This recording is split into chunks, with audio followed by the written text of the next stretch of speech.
Martina, thank you so much for coming by today.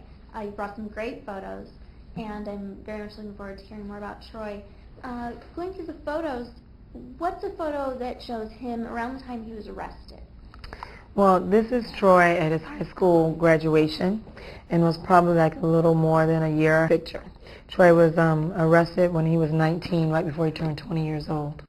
I like these pictures because Troy, whenever he was happy, he would always take pictures with a thumbs up, and it always meant that there was a good job. And you know, Troy stopped going to high school in the daytime. My mother withdrew him so that he can go to school at night and work during the day, because he took care of my sister who was paralyzed from the neck down.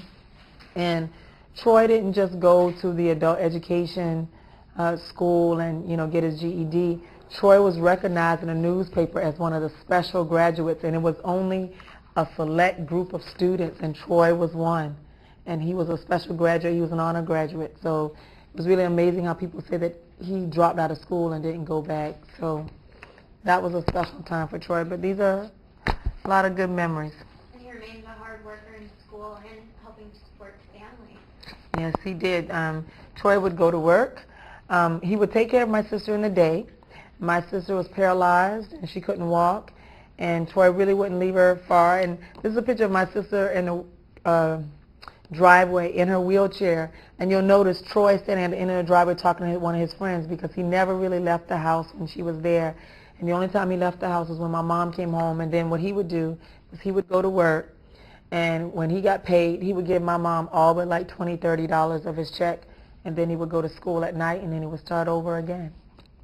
Talk to me about Troy as a brother. How is your relationship with him? Well, I mean, we were very close. We were only like a year and something apart. So, I mean, we were, he was the one that was very, I called Troy mama's boy. I was always outgoing. My father was a contractor, so I liked the smell of wood and the outdoors, and Troy would much rather sit and watch cartoons and chill out. So we're like the opposite of one another, but we complimented one another. And it was so funny because you probably don't remember, but they had these things called underoos long time ago. And I was the road runner. Troy was Sylvester the cat. My sister was Tweety Bird.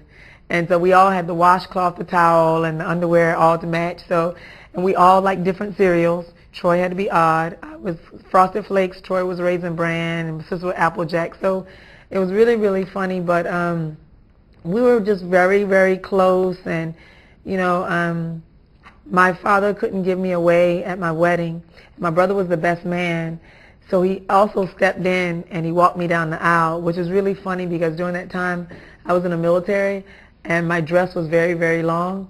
So we're walking down the aisle and everybody thinks that I'm smiling because I'm happy to be married. But Troy was walking alongside me. He said, okay, don't trip because you'll embarrass us. It was all for God and country, John Wayne, Clint Eastwood, all that good stuff,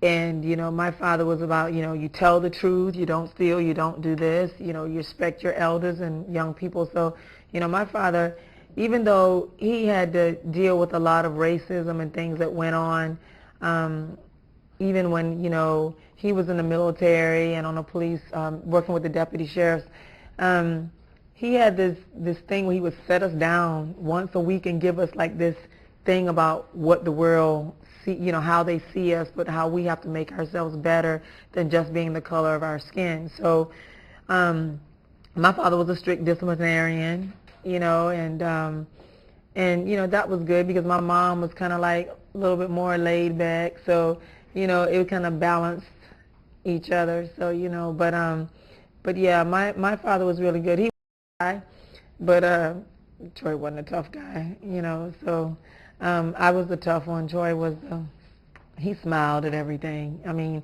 you didn't even really have to tell a joke, and Troy would smile at something or grin at something. So, but that's just the way he is. And he has this big, giant, like Santa Claus laugh. So if something's really funny, he just rears back and laughs even to this day. And there's a little joke him and my younger sister had where Troy got kind of pudgy eating cinnamon rolls, so she would call him the Pillsbury Doughboy. And so that was a joke for a while, but he's put away the cinnamon rolls, so he's good. When your family found out about the tragic of Officer McPhail. What was the reaction? What was your response? That it must be some mistake, that, you know, Troy couldn't have done this. So it was a shock. When we found out about the murder of Officer McPhail, it was the same time that we found out that they were looking for Troy, because it was on the news, and that's how we were able to find out. So we had no knowledge of what was going on, and, you know, once I was able to talk to Troy, he said that, this, I didn't do this, and so, I'm going to come home and turn myself in and answer any questions, and once I do that, they'll realize that this was some mistake. And so, it was Troy's decision to surrender and turn himself in. He went voluntarily. He set it up where one of his friends that went to high school with him, that was a police officer, was the arresting officer. And Troy turned himself in to this officer. He read him his rights, and then he went to the sheriff's department. But then later it was staged where they took Troy down to the police barracks, and under the premise of telling us that, they would give him the utmost respect and everything. And when they went in there with Troy's lawyer, the first thing and only thing that they asked Troy was, "Where's your gun?" And when his lawyer said Troy Davis doesn't have a gun, they just gave him his arraignment date. They never questioned him anything about the case, any of the facts of the case. And when he came outside, it was this big stage production when there was like hundreds of police officers. There was media everywhere, and they put in the paper that Troy Davis was captured. And they never said that he turned himself in voluntarily to answer the questions about what took place. And when he did turn himself in, they never asked him any questions. When he said he didn't have a gun, they didn't care about anything else that he had to say. There was various threats made to him walking out of the police department, and people even made threats that he would never make it to court. He'd be shot and put in a hole and all those other things. But one thing to know is Troy's always told me the truth, and he's always maintained his innocence. And if you look at all the evidence in the case, they never had the evidence to convict him. And I'm not the only one saying. There's many people, hundreds of people in the community saying, but they were always afraid to step forward because, this was one of the biggest cases that's ever happened in Savannah.